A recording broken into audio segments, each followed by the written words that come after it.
देखिए latest episodes बिल्कुल ad free.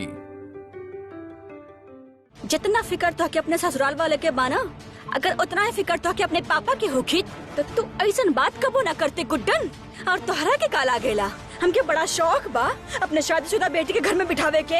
हाँ ना, लेकिन अब पानी सर से ऊपर जा चुकल बा। बहुत घमंड बना उनके अपने नाम और अपना पैसा पे। अब तू देख जा हम कैसे उनका घमंड उतारता नहीं। हमरा के कोनो नया तमाशा ना करे के बा। हम ते अपन बेटी के खुश देखल जाता नहीं, बस हम अपन पूरा जिंदगी सम्मान के महत्व देले बानी। हमेशा हम हरगिज बर्दाश्त ना कर सकेला कि जौना घर में हमार बेटी रहे वहाँ केहू ओकर सम्मान ना करे। तहार कहे के मतलब बाकी तहार माता पिता हमनी के घरे आके ही पूरा परिवार से अपना साथ भइल बुरा बर्ताव के खातिर माफी मांगे चाहता। मान ही ना सकेले, हो ही ना सकेले जब एगो पिता अपन बेटी के ई घर से ई बोल के ले गेल बाड़े कि हम जिंदगी भर अपना पास रखब पर ओकरा दुखी न रखब। ओ पिता 4 घंटा के अंदर अपन मन बदल ले। Not possible. और अगर ऐसा भइल बा त हम ही जाने चाहतारी कि गुड्डन की तो उनसे का कहलू।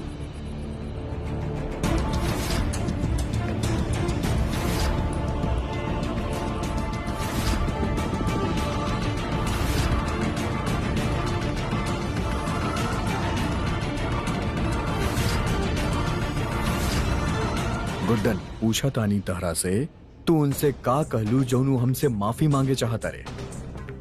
अरे बोला। हाँ तब बताता रहल बानी। देखी हम ना उनके समझाई कि आप तो ऐसा कर ना सके नी। फिर इतना में मम्मी आ गई नी। मम्मी कहता नी कि हाँ हाँ इतना था हम भी जाना था नी हमारे दामाद जी के। अब भले ही थोड़ा अड़ियल बाड़े थोड़ा खड़ूस बाड़े लेकिन ऐसा तो बिल्कुल भी ना करिए। अब हम करती भी का गुस्सा में निकल गए ना मुँह से, और मुँह से निकलल बात वापस कैसे लेती। पर हम उनके उनकर गलती का एहसास दिलानी कि अब आप गलती कैले बानी तो मान ली। और वैसे भी माफी मांगे से केहू छोटा बड़ा ना हो जाला। फिर पापा आई नी और बोलनी की हाँ बेटा अब आपन ही दामाद और समधन जी से माफी मांगे में कैसन शर्म। हम मांग ले माफी बेटा। पर तीनों बहू बानी ना वो बहुत बहुत नकचढ़ी बानी। बिना बात के गुस्सा करे जाना तानी। पर उ तीनों के चक्कर में अब केहू और से संबंध काहे खराब करी। बिल्कुल सही कहलू बेटा तू।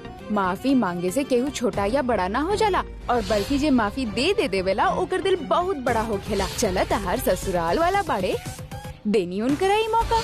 हाँ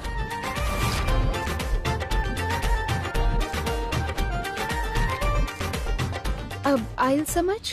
अच्छा तरह से समझ गई नी। अब और कुछ ना चाहिए भगवान से। बेटा तू वापस आ गए लू, सब ठीक हो गए। चला हुआ बेटा खाना खाना हमरे साथ। हाँ दादी हमके तो ना टेंशन के मारे सच में बहुत भूख लग रहा बा। चलिए खाना खाए जाओ। चला चला खाना खाए जा। चलिए। 1 मिनट।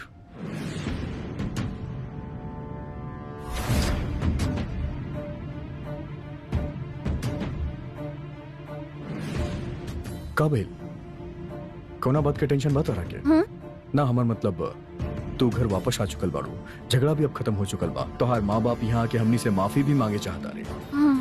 तब टेंशन कोना बात के बात हो रहा के बोला। हमके तब जाना तानी ना हमके तो बिना बात के टेंशन हो जाला। और अभी ना हमके बहुत भूख लगल बस सच में। हम आपसे खाना खा के बात करता नहीं। हाँ?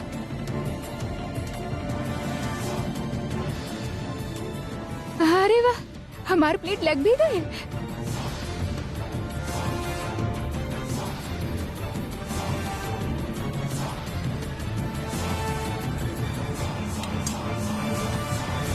दुर्गा दी आपने ये बुकड़ के कम मत समझिए। आपके पूरा प्लान मिट्टी में मिला के घर में वापस आ गई। और देखा आपके हाथ के बनल खाना आराम से बैठ के ठूस रहल बाड़ी वहाँ पर। शर्म तो आवत नहीं किए के इतना बवाल होखला के बाद भी टपक के ले जा। हम ना कह रहल बानी आप दोनों से इस चुईया के घर से बाहर निकाले के ख्वाब आप छोड़ दी। का एकर भूत के भी घर से जाए के होई। एकर घर वाले आ रहल बाड़ी यहाँ। आवेदा ऐसन माफी मंगवाई कि लोगन के गलती याद रही ना रही, माफी जरूर याद रही। अरे पैसा कैसे पहुंच गईलू तू? हाँ हम मना कर ले रहे तोरा के और किसे पूछ के गईले? अब पापा नहीं कहा हमके पापा से बात करे के बा। शायद मैं करा हम आके सुनाई दे का बोला ताली। सुनी बोल। मम्मी हमारे से रहने की माफी? जिंदल परिवार के लोग अब हमने से माफी मांगी है? अरे बोल। हाँ मम्मी काहे ना मांगी माफी? माफी तो उनके मांगे के पड़ी। और अगर हम गुस्सा करल बानी मम्मी तो हम पूरा परिवार से कान पकड़ के खड़ा करवा दे वहाँ। बेटा अगर वो लोग हमरा से माफी मांगल चाहता तो अच्छी बात बा। वैसे ही चमत्कार भइल कैसे? हम पापा आप वो सब मत पूछी ना, वो सब हमरा पे छोड़ दी। गुड्डन हमार चुप रही। हाँ ठीक बा। वैसे आज तक तू हमरे मन के बात करवा दी हलू। बहुत घमंड बनाओ तीनों बहुगन के खुद पर। अब जब वो हमने से माफी मांगी ना तब मजा आई उनके शक्ल देखे में। तू रुक, हमें नहीं आवतनी के हुई जा।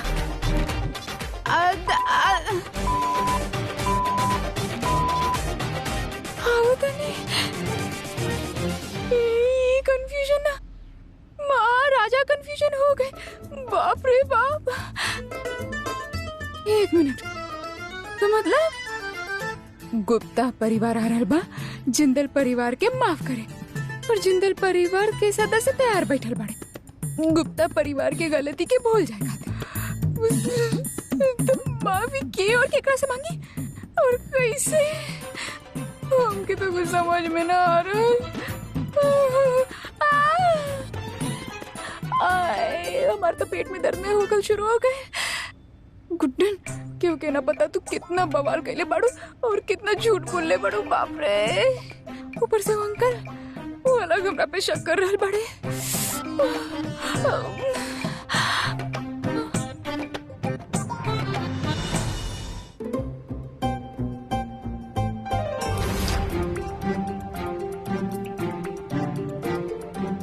वैसे हमके नीचे तरह सबके सामने थैंक यू बोले के चाहत रहे। खैर वो वक्त मौका ना मिलल तो अब बोल देता नहीं। Thank you so much. अब कौन खुशी में? यह खुशी में के तू यहाँ ना रहलू। पिछला 2 महीने के पेंडिंग काम हम 2 घंटा में कर लेनी। इतना परेशान करता नहीं हम आपके? इतना खुशी हो के आपके हमरा जाए इससे? तो ऐसा सवाल करेलू काहे जेकर जवाब तू पहले से जाने लू। अच्छा अब सवाल जवाब छोड़ी ना। हमार पेट में बहुत दर्द हो रहा बा। अगर पेट में दर्द होत बा तो जाके दवाई ला। वहाँ सामने वाले कैबिनेट में ऊपर के ड्रॉर में राइट साइड में पड़ल बा। अरे हमके बहुत ज्यादा वाला दर्द हो रहा बा। अब समझ का ना रहल बानी। अरे समझता आप नहीं की गुड्डन जी, हम समझता नहीं। और जो पेट के दर्द होखेला ना वो दवाई लेवे से जाएला, लैपटॉप लेवे से ना। दर्द वाला ना बजे दवाई से ठीक हो सके। अच्छा ऐसा भी हो सकेला? हाँ हो सकेला। हम गुड्डन बानी ना, हमरे साथ कुछ भी हो सकेला। आपकी को बात बताई, जब भी हम झूठ बोलता नहीं ना तो हमारे पेट में दर्द होके लग जाला। और तब तक वो दर्द होखेला जब तक कि हम केहू के अपन झूठ या सच ना बता दी। मतलब तू कोनो झूठ बोलले बाड़ू? अब समझ गए रानी ना, जब आप हमके घूरत रानी ना हम समझ गए रानी कि आप समझ गए बानी। अच्छा अच्छा अच्छा अच्छा, मतलब ऊ वाला झूठ जो नीचे कहानी सुनेलू तू अभी सबके। हम कसम खा के करल बानी, हम ना बिल्कुल झूठ बोले ना चाहत रानी, पर हमारे समझ में ही ना आत रहे कि हम का करी।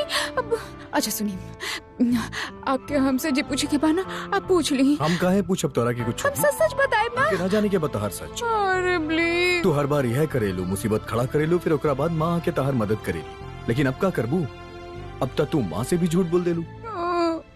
देखा गुड्डन, ई जोन रायता फैलेले बाड़ू ना तू, एकरा तू ही संभाला। ई तोहरा मुबारक बा। हमरा तरफ से आपके बेस्ट विशेस, पर ओकरा अलावा कुछ ना। ऑलराइट? दरअसल बात इतना सा ना बा। एक झूठ हम अपन घर वालन से भी बोलनी हूँ कि जब वो यहाँ आई है ना तो तीनों बहू उनकरा से माफी मांगी।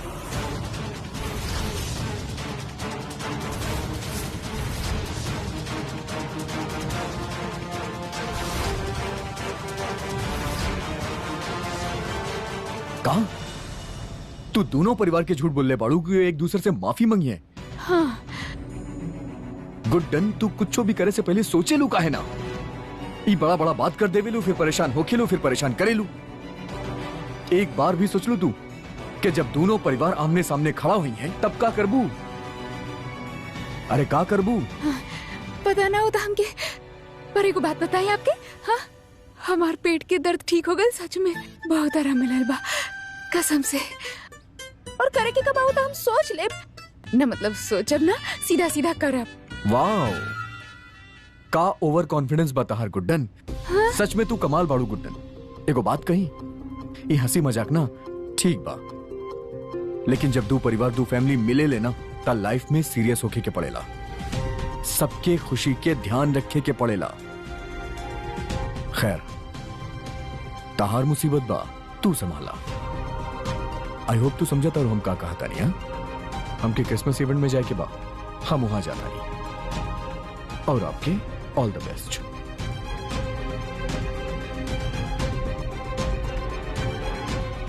And merry Christmas. और फिर कहे कि हमके खड़ूस कही दिया। ठीक बा, हम मानी ना, आपके हेल्प के बिना सब ठीक कर दे, सब। अब जब दोनों परिवार आमने सामने होगी तो कुछ ना कुछ तो आइडिया आ ही जाए हमके। हाँ, आ ही जाए।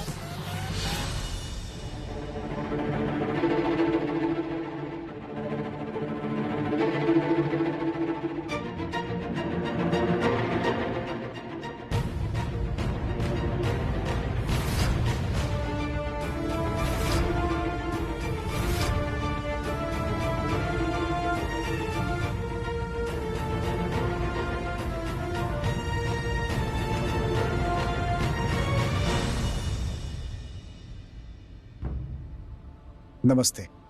नमस्ते। आई।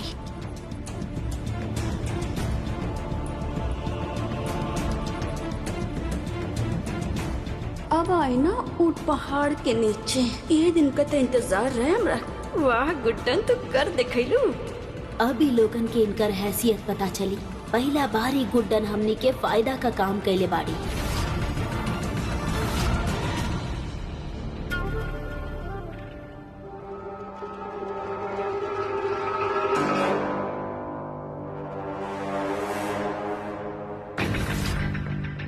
दादी, हम अभी आओ तनी, आप लोग बात करें।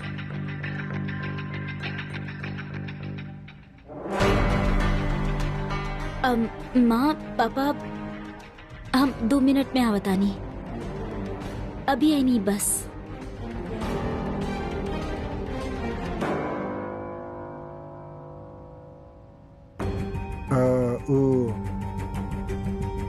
गुड्डन कहाँ बाड़ी? जी वो रसोई घर में बिया।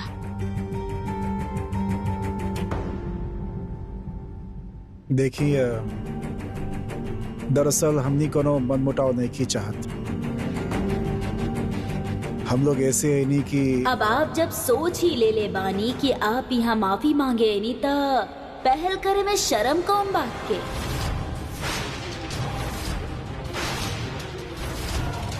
हाँ मम्मी, काहे ना मांगी माफी? माफी तो उनके मांगे के पड़ी। और आपके बेटी ही कहले रहली, माफी मांगे से केहू छोटा ना हो जाला, और माफी मांगे वाला के दिल बहुत बड़ा होखेला। ऐसे ही मान ले कि आपसे एगो बहुत बड़ा गलती भइल बा कि आप हमनी सबसे ऐसे बात कही। हमने से भूल भइल बा? ई का बोलत जाती है जी? और हमनी तो यहाँ बानी ही आपके माफ करे खातिर। माफ कर दे मतलब? अरे गलती तो आप के रहनी ना, और आप लोग तो हमसे माफी मांगने वाला रहनी। यही से हमने यही जाइल बानी।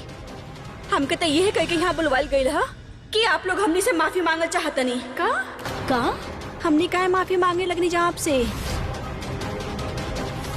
नहीं हमने गलती करनी और नहीं हमने कोनो माफी मांगे वाला बनी, समझ गए आप? एक मतलब गुड्डन हमने सबसे झूठ बोली।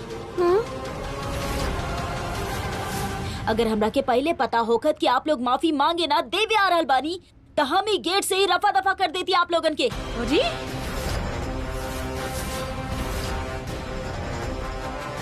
एकर मतलब गुड्डन झूठ कहलस। हाँ दादी, इनकर गुड्डन दोनों परिवार से झूठ बोल ले बिया और सामने देखी अक्कड़ बिल्कुल कम नहीं होत और शर्म दूर दूर तक दिखाई नहीं देत। जैसन परिवार वैसन गुड्डन झुट्ठी कहीं के। हम तो आग बुझाए निकले रहनी और लागत हम पानी की जगह पेट्रोल डाल देनी।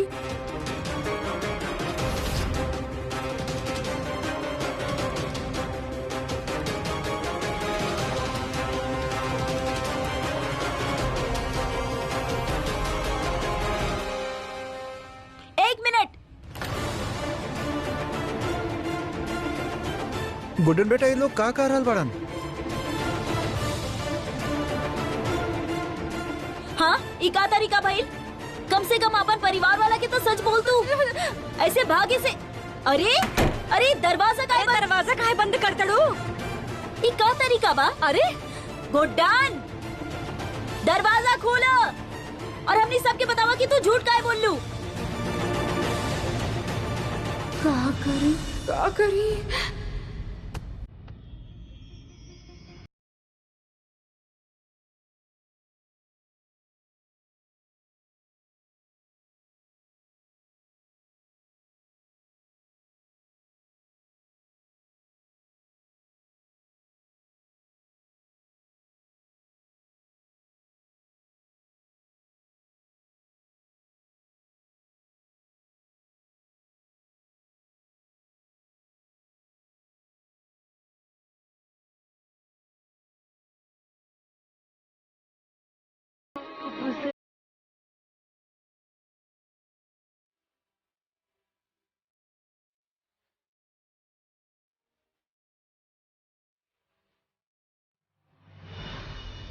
का हो गई? प्रॉब्लम देख लो ना और भागे शुरू। भागत रहनी अपन प्रॉब्लम से और हमके ये भी पता बा कि सब हमार ही कियल धरल बा और हम संभाल भी ना पा रहल बानी। प्लीज आप हमार मदद कर दी ना।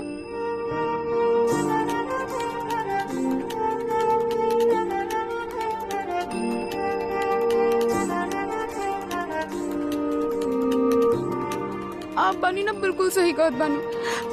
हम बानी ना कुछ भी करे से पहले बिल्कुल ना सोचतानी, ना बोले से पहले ना करे से पहले कुछ ना सोचतानी। काहे कि हमके तो हमेशा ये लागत ना कि जौन काम बिना सोचे समझे होखेला वो दिल से होखेला और ओकरा में तो दिमाग के बिल्कुल भी इस्तेमाल ना होखेला और फिर वो ठीक होखेला। हम गलत रहनी। जौन काम सोच समझ के कियल जाला ना वो आसपास के लोगन के खुशी देवेला और जौन काम बिना सोचले समझले कइल जाला ओकरा वजह से ये सब होखेला जे आज भइल। हमके ना समझ में आ गइल और हम आगे से कोनो भी काम बिना सोचले समझल ना करब पक्का और कोनो भी मुसीबत के कारण भी ना बनब। का भइल बा? ऊपर बा ना दोनों परिवार साथ में एक दूसरे से लड़े खातिर तैयार रहले। फिर हमके कुछ समझ में ना आए और हम बहुत डरा गए रहनी तो हम दरवाजा बंद करनी और भाग गई। तू पूरा परिवार के ऊपर बंद करके आयल बाड़ू? फिर हम करती भी का? दोनों परिवार की माफी चाहिए पर माफी के वो मांगे खातिर तैयारी नहीं के। दोनों लड़ाई करे लगे ओकरा से पहले हम भाग गई। इतना दिन से ही घर में बनी आपके साथ दादी के साथ हमके ये बात तो समझ में आ गई है कि आप बनी ने सबके बहुत केयर करतानी। जितना प्यार से आप हमारे पापा से बात कहनी ना और जैसे आप उनका ध्यान रखे नी उतना तो खुद के भी ना रखे नी। ऐसे आपसे मदद मांग रहा बानी। अब बताई ना हम का करी?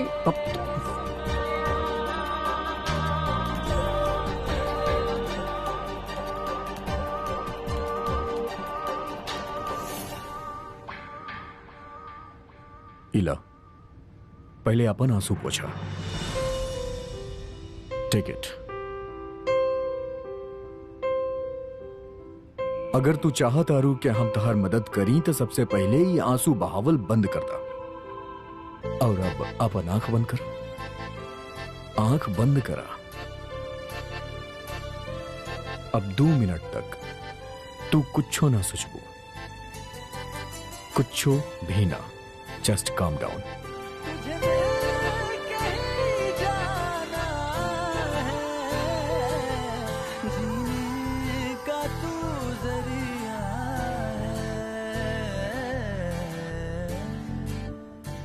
बेटा अब आप करिए ना हमार मदद। हाँ, हम तहार मदद करब, पर एगो शर्त और बा हमार।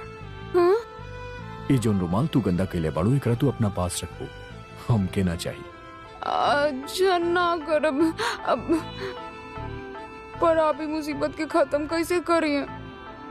कैसे करब का करब ई तो सोचे के पड़ी, मगर अब अगर तू करे से पहले सोचे के आदत डलबू ना हमार पूरा बात सुना, ता ई तरह के मुसीबत में दोबारा ना पड़बू। हमका पता रहे, हम आपसे मदद मांगब ना तो आप मदद करे से पहले हमके इतना सारा ज्ञान दिए, हमके पता रहे। तो सुनी ना, हम वादा करतानी पक्का से ना करब और सब काम सोच समझ के करब।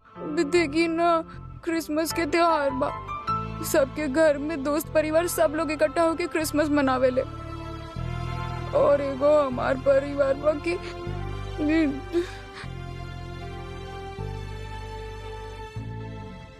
देख रहल बानी रेवती जी कैसन हालत हो गए बा सिद्धि जी के। पता बा, जब हमनी के शादी भइल रहे ना, तो सिद्धि जी के सपना रहे कि हम पापा बनी, हरी माँ। बाकी इनकर सपना पूरा होकर उससे पहले ही हमनी के तलाक हो गए। बाकी कोनो बात ना, सिद्धि जी के सपना हम आपके साथ पूरा करब।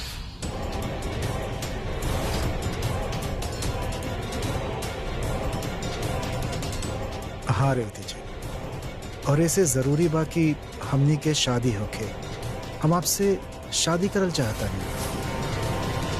कहा करतानी पर्व जी, नीचे इतना बवाल चलता और आप बानी की। हमें का बारे होती जी? पर्व जी रुक जाही, सिद्धि जी बानी यहाँ अरे पर। सिद्धि जी बाड़ी तक का बोल रही होती जी? हमने के तो तलाक हो चुकल बा और तोहरा माँ के पास सारा पेपर्स बा ना। और वैसे भी सिद्धि जी बहुत अच्छा से जाने नहीं, हम सिर्फ आपसे प्यार करेला, सिर्फ आपसे। और देखा, हमार प्यार केहू से डरेला ना। एक किस्त करेदा प्लीज। हरगिज ना पर्व जी, और सिद्धि जी के सामने तो बिल्कुल भी ना। जौन भी कुछ होके सिद्धि जी देख तो सके नहीं ना।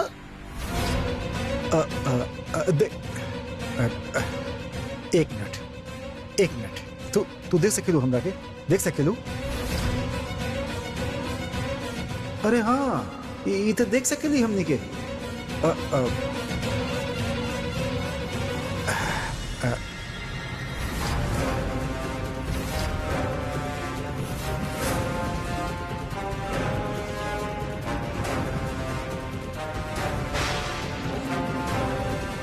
बात खत्म।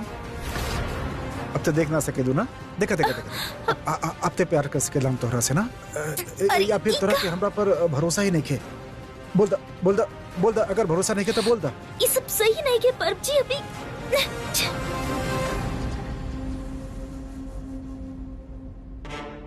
हमरा के आप पर भरोसा बा, और ये सब शादी के बाद ही सही बा। और आप कहले आपके केहू से डर ना लगेला, तो फिर ऐसा प्यार कौन काम के जिकरा आप केहू के सामने एक्सेप्ट ही ना कर सकेनी? हाँ, केहू के सामने आप ही ना बोल सकेनी कि आप हमरा से प्यार करेनी।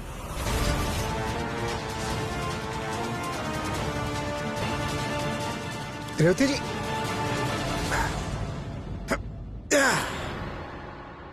जा, जितना पंछी बने के उड़े के बना उड़ा।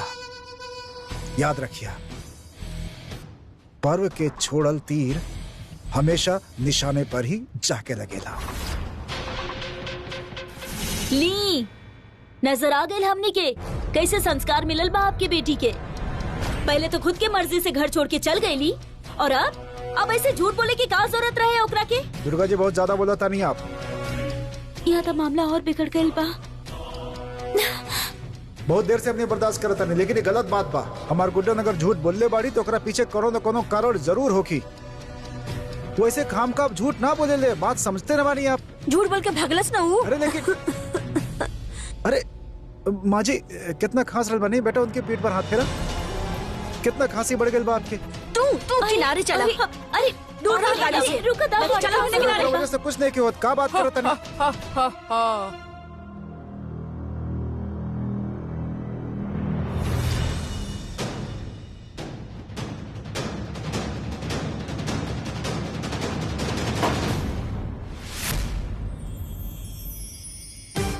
Merry Christmas.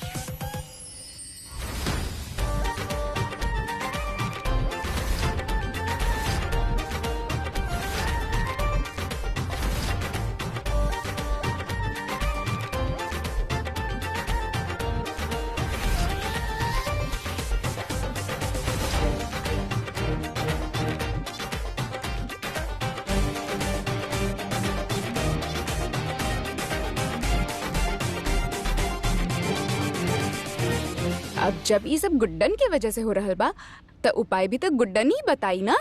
और उपाय जे बा ना वो बहुत ही आसान बा। आप सबके अपन गिला सिकवा भूल करके आपस में गला मिले के बा, बोले के बा मैरी क्रिसमस। समझे लू का अपना आपके? पहले तो हमने सबसे झूठ बोलू, फिर ऐसे दरवाजा बंद करे के का मतलब बा? मैरी क्रिसमस हमार बच्चा, मैरी क्रिसमस। और ये गुड्डन के दिया हम सैंटा बानी, सैंटा मैरी क्रिसमस। अब हमार बात बाना ध्यान से सुना। देखा क्रिसमस बाना थोड़ा ही देर में खत्म होके वाला बा। हाँ तो हम ही चाहता नहीं कि आप अपनी लड़ाई के प्रोग्राम बाना थोड़ा सा डिले कर दी। और अब एक रात से पहले कि क्रिसमस खत्म हो जाए, हम आप सब खातिर बहुत सारा तोहफा लेके आयल बानी। अब हम आप सबके दिखावतानी। पर बेटा सबसे पहले ये बतावा कि तू आखिर ई हम सबसे झूठ काहे बोलू? बेटा ये सब का बा? तू काहे बोले लू हमने के यहाँ माफी केकरा के कैसे लेवे के बा? कहा ना, देखिए दरवाजा यही से बंद कर ले रहनी कहे कि सैंटा जवाब कंफ्यूज हो गए रहे कि ऐसन का कल जाए जेकरा से आपके क्रिसमस यादगार हो जाए। अब ऐसन का करी जेकरा से अब आज के दिन के अच्छा याद के तौर पे याद करी। माफ करिए, हम आप सबके दिल दुखाईनी ना, पर आप बानी ना हम आपके खातिर अच्छा अच्छा तोहफा लेके आयल बानी जेकरा से आप सबके मन खुश हो जाए। चश्मा बा दादी। ली पापा लेके आयल रहले आपके खातिर क्रिसमस के मौका पे। अब सवाल ई उठेला कि पापा ऐसन कईनी काहे? हम बतावतानी काहे कि पापा आपके रिस्पेक्ट भी करतानी और फिकर भी करतानी। और पापा सिर्फ आप न बानी जे दादी की फिक्र करतानी। ई देख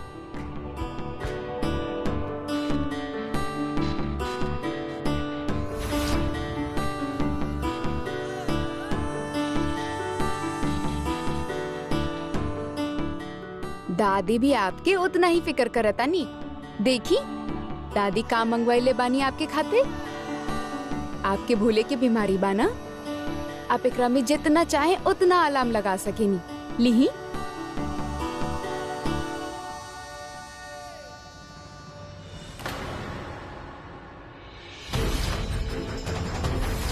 हो करल भाई सब साबित का करे चाहे लू तू? ये तोहफा दिखा के दोनों परिवार तोहफा ले रहे, पर तब जब दोनों के बीच स्नेह रहे, एक दूसरा खातिर सम्मान रहे। बाकी अब ऐसा कुछ नहीं खे।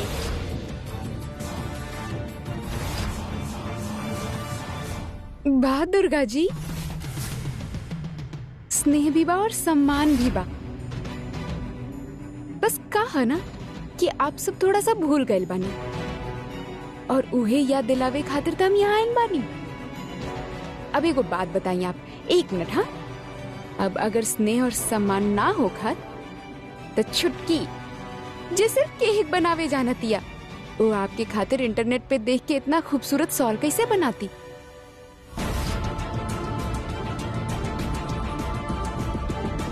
देखी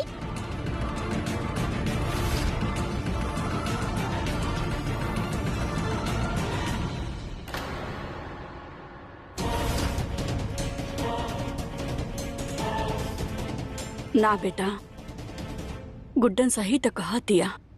केहू केहू के तोहफा तब देला जब ओके आपन मानेला। गुड्डन झूठ बोलस, हम मानता नहीं, गलती है कर। पर बेटा ओकर इरादा नेक रहल। असल में उ हमने के मिलावल चाहतिया बेटा।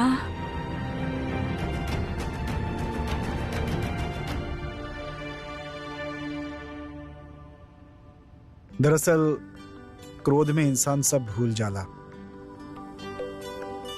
थोड़ा देर खातिर हम भी भूला गेल रहनी माँ जी, लेकिन अब याद आ गेल कि आपके हम सब के लिए कितना स्नेह बा। दुर्गा जी छोड़ी नहीं सब बात के, कहा रखल बे बेकार के बात में। अगर आप चाहें तो हम आपसे माफी मांग लेता नहीं। हरगिज ना।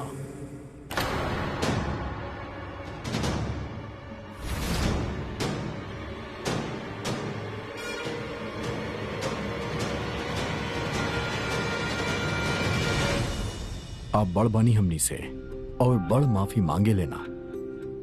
माफी देत अच्छा लगे।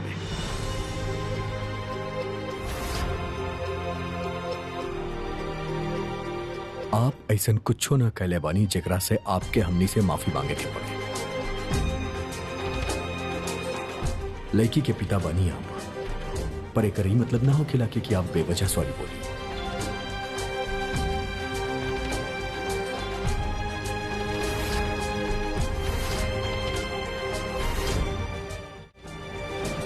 अरे भाई सेंटा क्लॉज, हमनी के बहू के मम्मी खातिर का लेके आइल बड़न, निकाला ना। जी लैले बानी हम, बहुत सुंदर तोहफा। ई देखी। कितना महंगा सेट हो।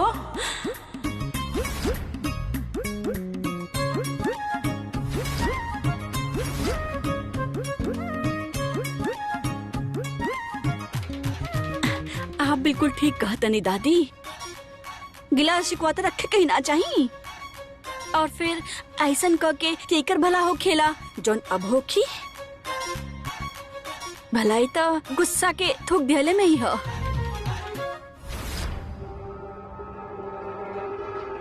महाभारत के युद्ध के जगह ही ये भरत मिलाप कहाँ से होता। वैसे भी देखा ना, कौन हमनी खातिर कोनो तोहफा ले ले हुई है। ओहो, अरे आपके हम कैसे भूल सकत रहनी। आपके खातिर तो हम सबसे अच्छा तोहफा लाइल बानी।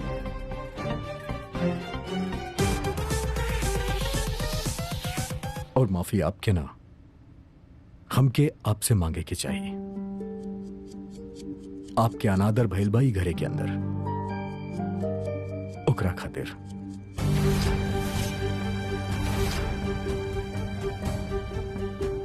अरे ना दामाद जी, ये का कर रहल बानी आप। हम दामाद के भगवान के रूप माने नहीं, और भगवान कौन ऐसा काम ना कर रहे हैं कि जैसे उनके हाथ जोड़ के माफी मांगे के पड़े। अब हाथ जोड़ के हमरा के शर्मिंदा मत करी।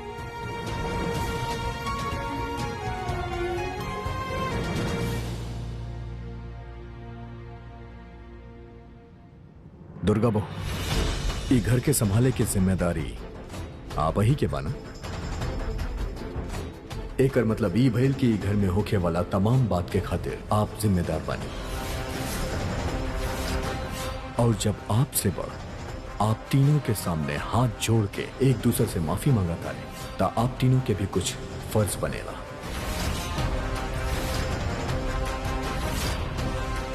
दुर्गा बहू फर्ज बनेला।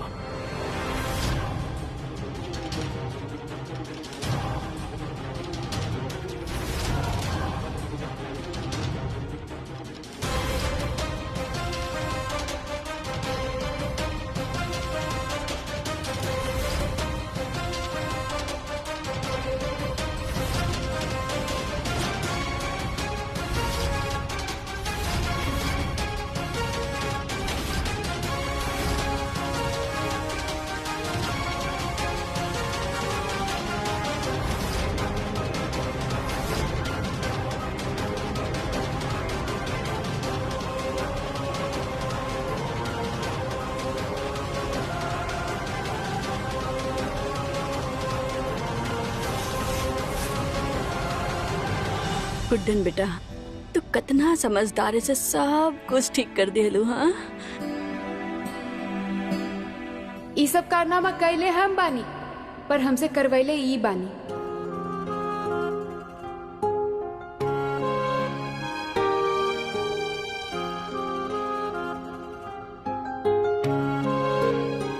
हम तो सिर्फ स्क्रिप्ट फॉलो करत रहनी, जैसे जैसे ई बतावत गईले हम वैसे वैसे करत गईनी।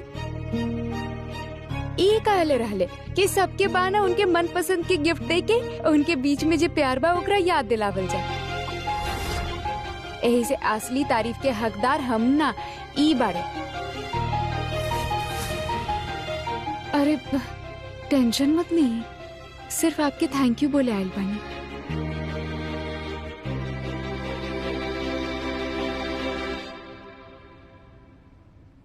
अरे बाप रे, क्रिसमस तक कठोर के भी बाना, बेचारा कब से भूखा होगी। हम अभी आवतानी। हाँ देखनी भूषण जी, ई दोनों इतना मुश्किल के ऐसे चुटकी में हल कर दिहले। दो परिवार जोन अलग होके वाला रहले, उनके पहले से भी ज्यादा मजबूती से जोड़ दिहले। जी माँ जी। हे कान्हा, ये दोनों के भी ऐसे एक दूसरे के साथ बनाए रखी है।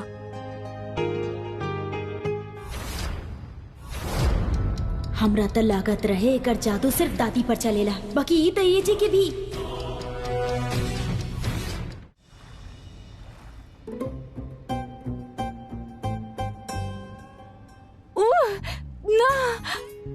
दर्द हो रहा बा। अच्छा गुड्डन, ऐसे डरे से कुछ ना होगी। हाँ, 1 2 3 4 कर लो सबके बेड़ा पार। एक पल में खींच देता नहीं। हाँ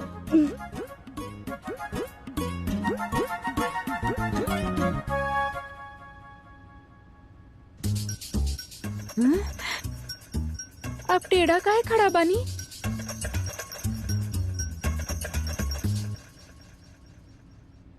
हम ना तहार देखे के नजरिया टेढ़ा बा, समझ लो। आप हमार मजाक ना समझ सके नी का ना, जब हम गलती करतानी तब फट से पकड़ लेतानी, तब कबो कबो ना मजाक भी समझ ली हल करी। ठीक बा जिंदल साहब? बहुत कमाल के सेंस ऑफ ह्यूमर बा तहार।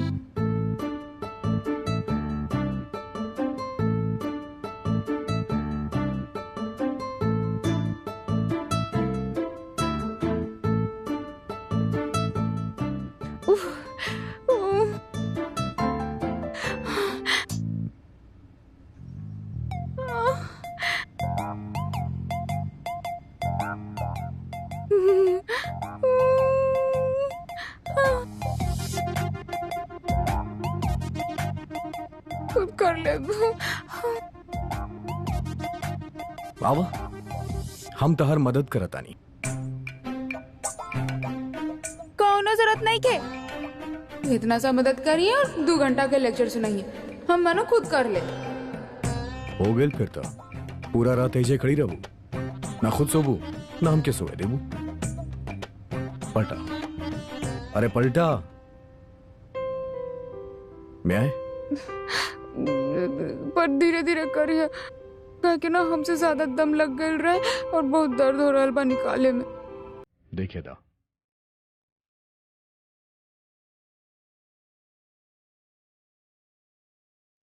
ऊपर देखा ना, काम जल्दी हुई। ऊपर देखा। पर आप पहले प्रॉमिस करी कि आप धीरे धीरे करिए ना।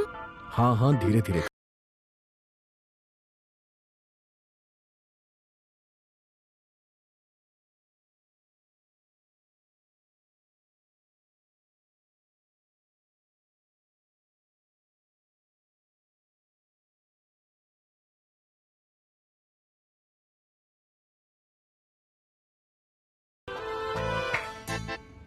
वैसे ही सेंटा बने के आइडिया बहुत कमाल के रहे था।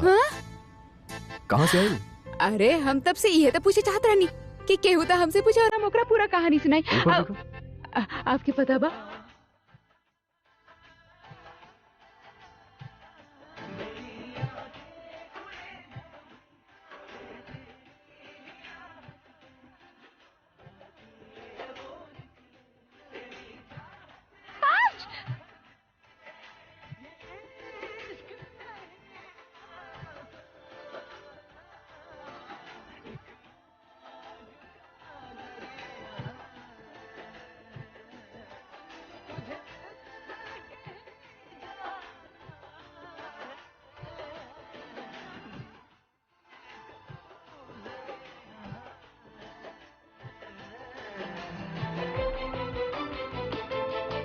हो गई। लोशन लगा बताओ। नहीं दी, कब से कहत रानी ना कि ज्यादा दम लग गल बा, धीरे धीरे करिया वरना दर्द होगी। पता बा कितना दर्द भइल बा हमके।